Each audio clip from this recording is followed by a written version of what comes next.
Assalamualaikum warahmatullahi wabarakatuh. Halo semuanya, terima kasih sudah memberkati hari ini. Dan hari ini kita akan membahas satu topik yang sering terdengar serius, tapi sebenarnya bisa kita jelaskan dengan bahasa yang mudah. Siapa saja yang mendukung industri perbankan syariah agar bisa berjalan dengan baik?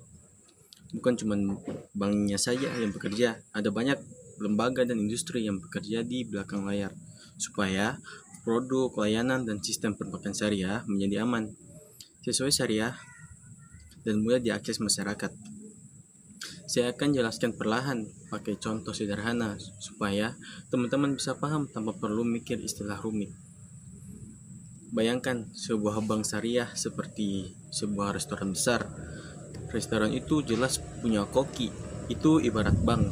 Tapi restoran yang sukses juga butuh banyak pihak lain, bahan baku, pemeriksa mutu makanan, petugas kebersihan, distributor, dan bahkan regulator yang memastikan resto itu patuh aturan kesehatan. Nah, perbankan syariah mirip seperti itu. Ada yang memastikan produk halal dari sisi syariah, ada yang mengawasi aspek keuangan, ada yang menyediakan teknologi, dan masih banyak lagi. Kalau salah satu komponen ini lemah, maka layanan untuk nasabah bisa terganggu. Pertama-tama, hal yang paling orang awam biasa penasaran adalah siapa yang memastikan produk bank syariah memang sesuai prinsip syariah. Nah, dan disinilah peran dewan atau komite syariah. Dewan syariah terdiri dari para ulama atau ahli fikih muamalat ya. Mereka yang memeriksa setiap produk, mulai dari tabungan pembiayaan hingga produk investasi. Tugas mereka adalah menelaah kontrak dan mekanisme transaksi supaya tidak mengandung riba, gharar atau ketidakjelasan yang merugikan atau unsur spekulasi yang dilarang. Ketika bank ingin meluncurkan produk baru, dokumen produk tersebut akan dibawa ke Dewan Syariah untuk dikaji. Kalau Dewan setuju, mereka menerbitkan pendapat atau fatwa internal yang menjadi pedoman bank. Jadi, Dewan Syariah memberikan legitimasi agama yang penting agar nasabah percaya produk itu sesuai hukum Islam. Selain Dewan Syariah, ada regulator negara seperti bank sentral atau otoritas jasa keuangan yang memegang peran besar. Kalau Dewan Syariah fokus pada kepatuhan syariah, regulator lebih fokus pada stabilitas sistem keuangan, perlindungan nasabah, dan kepatuhan terhadap aturan negara. Regulator menentukan modal minimum, aturan likuiditas, laporan keuangan yang harus disampaikan, dan pengawasan lainnya. Mereka memastikan bank syariah tidak hanya halal tetapi juga sehat secara finansial. Ketika terjadi masalah besar di sebuah bank, regulator yang menentukan langkah-langkah penyelamatan atau penindakan. Jadi, kedua pihak ini, Dewan Syariah dan regulator, harus berjalan beriringan. Satu menjaga kepatuhan agama, yang lain menjaga kepatuhan regulasi dan stabilitas. Di luar itu, ada pula lembaga audit dan sertifikasi syariah.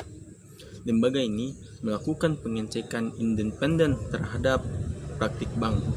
Mereka memastikan semua operasi bank, laporan, dan proses internal telah benar-benar mengikuti fatwa dewan dan standar yang berlaku.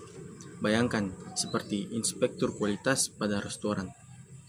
Mereka datang mengecek apakah bahan-bahan benar sesuai dengan kebersihan terjaga. Peran lembaga audit ini juga penting untuk menjaga kepercayaan publik dan investor. Selanjutnya, kita masuk ke sisi industri pendukung yang sifatnya teknis. Perbankan modern sangat bergantung pada teknologi. Jika kita ingin melakukan transfer, buka rekening lewat aplikasi, atau bayar memakai QR code, semua itu dikelola oleh penyedia teknologi seperti perusahaan IT dan fintech. Industri teknologi inilah yang membuat core banking system atau sistem inti bank, aplikasi mobile, infrastruktur server, dan gateway pembayaran. Untuk bank syariah, teknologi juga harus mampu mencatat akad-akad syariah yang spesifik, menampilkan pembagian nisbah atau bagi hasil, dan memisahkan dana yang punya tujuan khusus. Jadi, tidak cukup sekedar teknologi umum, perlu ada penyesuaian agar sesuai praktik syariah. Peran fintech juga semakin besar. Fintech syariah menawarkan layanan seperti peer-to-peer peer-to-peer lending yang disusun sesuai syariah, platform crowdfunding untuk proyek halal atau sistem pembayaran yang memudahkan transaksi berbasis syariah. Fintech membantu bank menjangkau nasabah yang lebih luas, termasuk generasi muda yang lebih suka pakai aplikasi di HP. Kolaborasi antara bank dan fintech seringkali menghasilkan produk yang lebih murah dan cepat dibandingkan solusi tradisional. Industri modal juga mengambil peran penting untuk mendanai kegiatan bank syariah. Bank syariah bisa menerbitkan sukuk yang bisa kita anggap sebagai obligasi syariah. Nah, sukuk ini memberikan cara investasi yang sesuai syariah bagi investor dan membantu bank atau perusahaan mendapat pembiayaan tanpa memakai riba. Pasar modal syariah dengan instrumen seperti sukuk membantu arus modal menjadi lebih sehat dan tertata. Ini penting agar bank syariah punya sumber dana yang lebih sahih dan bisa berkembang. Asuransi syariah atau takaful adalah bagian lain yang berperan. Takaful bekerja dengan prinsip gotong royong. Itu seperti peserta saling menanggung risiko dan pengelolaan dijalankan sesuai aturan syariah. Untuk bank syariah, produk takaful melengkapi layanan perbankan, misalnya sebagai perlindungan aset, pembiayaan, atau asuransi jiwa yang terikat akad yang diperbolehkan. Kehadiran takaful membuat ekosistem layanan keuangan syariah menjadi lebih lengkap.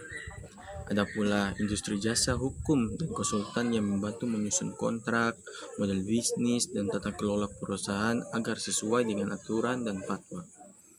Mereka kerap dilibatkan ketika bank ingin membuat produk baru atau melakukan restrukturisasi.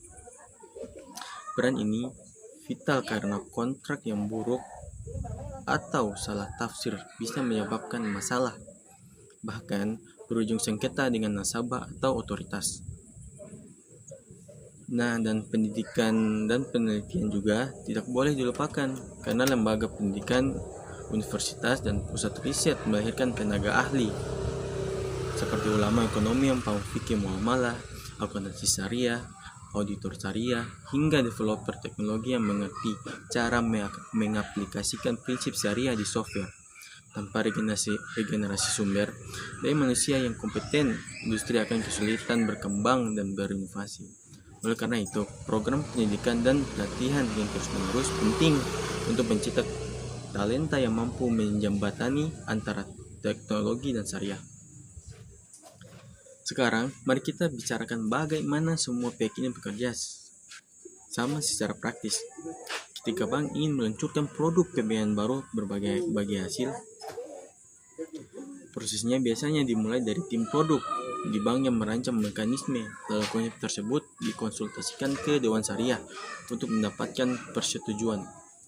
Di saat yang sama, tim IT menyiapkan sistem pencatatan dan laporan yang diperlukan. Sementara yang diperlukan, tim legal menyiapkan kontrak dan dokumen persetujuan nasabah. Jika produk membutuhkan sumber dana khusus, bagian treasury bank bisa berkoordinasi dengan pasar modal untuk menerbitkan sukuk. Jika produk itu melibatkan risiko tertentu, bank mungkin akan bekerja sama dengan perusahaan takaful. Semua tugas ini diawasi oleh regulator dan diaudit secara periodik oleh lembaga audit. Nah, proses kolaboratif ini memastikan produk tidak hanya sesuai syariah, tapi juga berjalan aman, transparan, dan bisa dilaporkan kepada publik. Namun, tentu ada tantangan. Pertama, masih ada kekurangan ahli yang menguasai dua bidang sekaligus, syariah dan teknologi. Banyak ahli teknologi, banyak ahli syariah, tapi tidak paham teknologi, dan banyak developer yang tidak memahami prinsip-prinsip fikih. Ini menciptakan celah yang membuat implementasi kadang tidak mulus. Kedua, ada integrasi antara sistem lama atau legacy sistem dan solusi baru. Nah, ini seringkali menyulitkan bank, terutama bank yang telah lama berdiri. Migrasi data dan penyelesaian proses memakan waktu dan biaya. Ketiga, interpretasi syariah yang berbeda-beda di berbagai negara atau lembaga bisa menyebabkan standar yang belum seragam. Akibatnya, produk yang diterima di satu negara bisa saja dipertanyakan di negara lain. Terakhir, literasi masyarakat Mengenal konsep keuangan syariah masih perlu ditingkatkan agar mereka paham perbedaan produk dan manfaatnya. Untuk mengatasi tantangan itu, ada beberapa langkah praktik yang bisa diambil. Pendidikan dan pelatihan terpadu antara syariah dan teknologi harus ditingkatkan. Regulasi yang jelas dan harmonisasi standar antara lembaga syariah serta otoritas. Nah, ini keuangan bisa membantu menciptakan kepastian hukum dan praktik yang seragam. Kolaborasi antara bank besar, fintech, dan lembaga pendidikan bisa mempercepat inovasi serta menciptakan solusi yang praktis. Di sini, teknologi investasi pada infrastruktur IT yang modular dan aman akan memudahkan integrasi dan menjaga keandalan layanan. Di bagian akhir, penting untuk menyadari bahwa perbankan syariah bukan sekadar label halal, tapi produk. Itu adalah ekosistem besar yang melibatkan banyak aktor dari Dewan Syariah yang menjaga nilai-nilai agama, regulator yang menjaga stabilitas penyedia, teknologi yang membangun sistem, hingga lembaga pendidikan yang menyiapkan sumber daya manusia. Ketika semua pihak ini bekerja dengan baik, masyarakat mendapatkan layanan keuangan yang tidak hanya sesuai keyakinan, tetapi juga modern, aman, dan efisien. Kalau teman-teman ingin saya bisa membahas salah satu bagian lebih dalam, bisa di video selanjutnya. Misalnya, kita bisa kupas tuntas peran Dewan Syariah, atau bagaimana teknologi mencatat akad secara otomatis, atau contoh kolaborasi sukses antara bank dan fintech. Nah, tulis di komentar topik mana yang ingin kalian dengar lebih detail.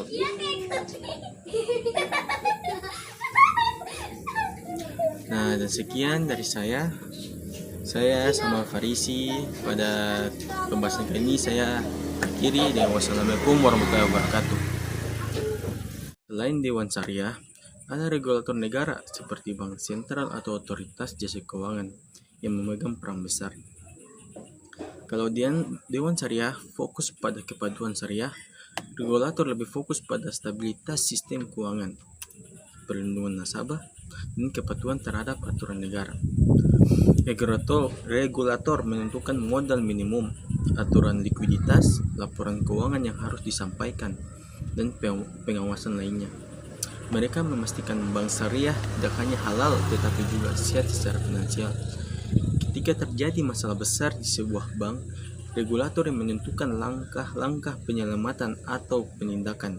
Jadi, kedua pihak ini, Dewan Syariah dan regulator, harus berjalan beriringan. Satu menjaga kepatuhan agama, yang lain menjaga kepatuhan regulasi dan stabilitas. Di luar itu, ada pula lembaga audit dan sertifikasi syariah. Lembaga ini melakukan pengecekan independen terhadap praktik bank. Mereka memastikan semua operasi bank, laporan dan proses internal telah benar-benar mengikuti fatwa dewan dan standar yang berlaku. Bayangkan, seperti inspektur kualitas pada restoran. Mereka datang mengecek apakah bahan-bahan benar sesuai dengan kebersihan terjaga. Peran lembaga audit ini juga penting untuk menjaga kepercayaan publik dan investor. Selanjutnya, kita masuk ke sisi industri pendukung yang sifatnya teknis. Perbankan modern sangat bergantung pada teknologi. Jika kita ingin melakukan transfer, buka rekening lewat aplikasi, atau bayar memakai QR Code, semua itu dikelola oleh penyedia teknologi, seperti perusahaan IT dan fintech. Industri teknologi inilah yang membuat core banking system atau sistem inti bank, aplikasi mobile, infrastruktur server, dan gateway pembayaran. Untuk bank syariah, teknologi juga harus mampu mencatat akad-akad syariah yang spesifik, menampilkan pembagian nisbah atau bagi hasil, dan memisahkan dana yang punya tujuan khusus. Jadi, tidak cukup sekedar teknologi umum, perlu ada penyesuaian agar sesuai praktik syariah. Peran fintech juga semakin besar. Fintech syariah menawarkan layanan seperti peer-to-peer lending yang disusun sesuai syariah, platform crowdfunding untuk proyek halal, atau sistem pembayaran yang memudahkan transaksi berbasis syariah. Fintech membantu bank menjangkau nasabah yang lebih luas, termasuk generasi muda yang lebih suka pakai aplikasi di HP.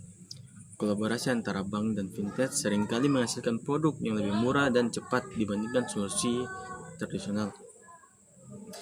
Industri modal juga mengambil peran penting untuk mendanai kegiatan bank syariah. Bank syariah bisa menerbitkan sukuk yang bisa kita anggap sebagai obligasi syariah. Nah, sukuk ini memberikan cara investasi yang sesuai syariah bagi investor dan membantu bank atau perusahaan mendapat pembiayaan tanpa memakai riba. Pasar modal syariah dengan instrumen seperti sukuk membantu arus modal menjadi lebih sehat dan tertata. Ini penting agar bank syariah punya sumber dana yang lebih sahih dan bisa berkembang. Asuransi syariah atau takaful adalah bagian lain yang berperan.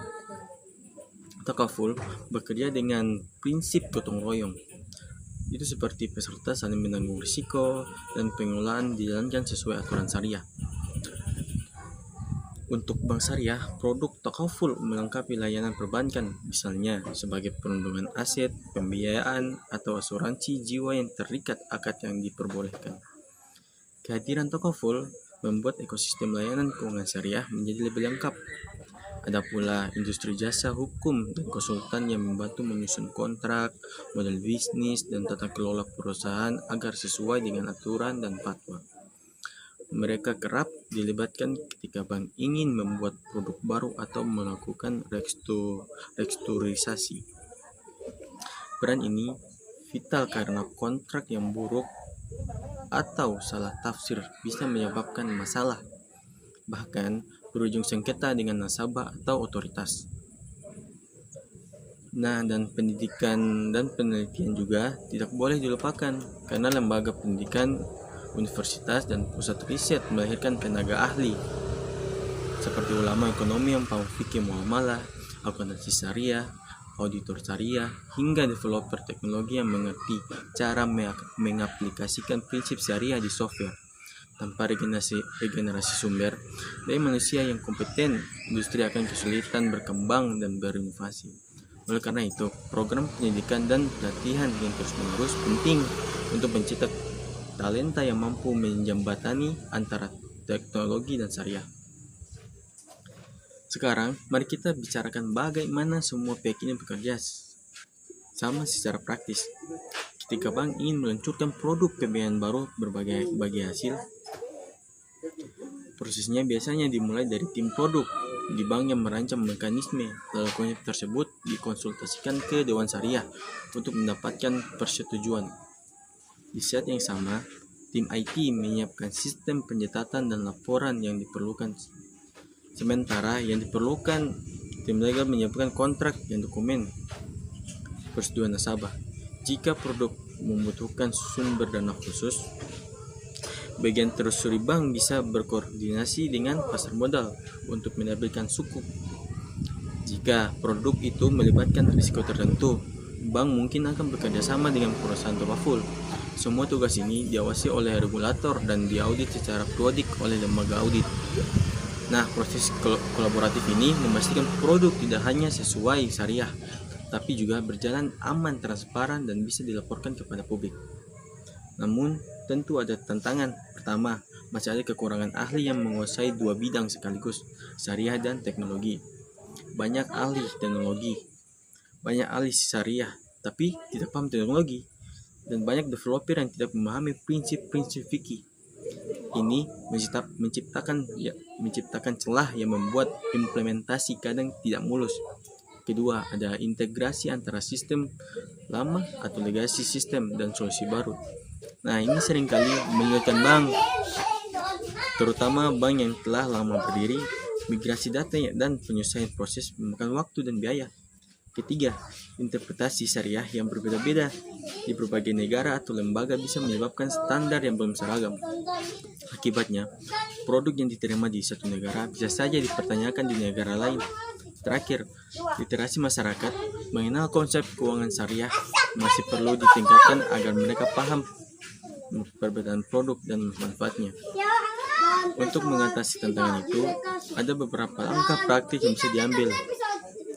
Pendidikan dan pelatihan terpadu antara syariah dan teknologi harus ditingkatkan. Regulasi yang jelas dan harmonisasi standar antara lembaga syariah serta otoritas. Nah, ini keuangan bisa membantu menciptakan kepastian hukum dan praktik yang seragam. Kolaborasi antara bank besar, fintech, dan lembaga pendidikan bisa mempercepat inovasi serta menciptakan solusi yang praktis.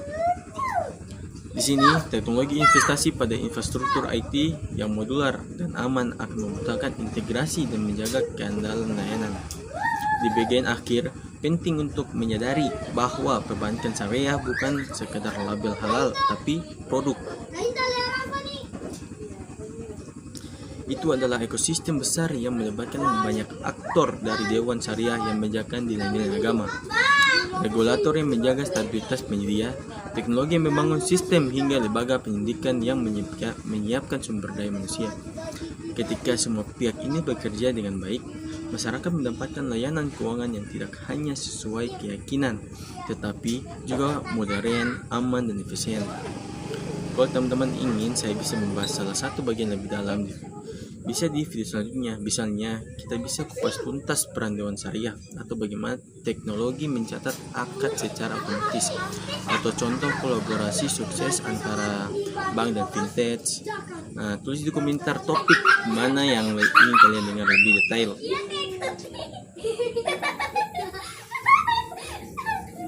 Nah, dan sekian dari saya sama Farisi. Pada pembahasan kali ini saya akhiri, dan wassalamualaikum warahmatullahi wabarakatuh.